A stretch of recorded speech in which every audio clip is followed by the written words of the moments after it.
केवल छतु कि पनीर नुहे बिना पियाज रसुण पोटल आलू कुर्माटा भी बहुत टेस्ट लगे। से कड़े किसी रिफाइन तेल दे निज पसंदर सेप्रे पोटल को काटी कड़ा कर छाणी नवा।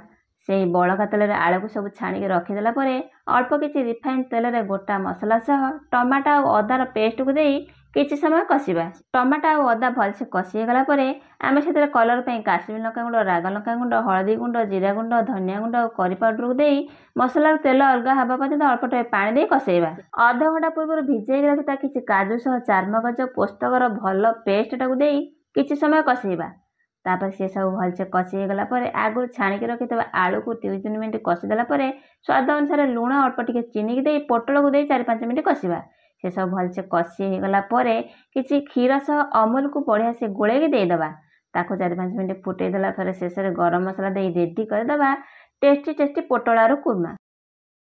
एबे जेहेतु पोटलर सीजन चलती आ डेरी नक थरे ए प्रोसेस रे बनैकी खातु। आ केमती लगे आज रेसिपी कमेंट रे सियोर जनइबे। रही नमस्कार, जय जगन्नाथ।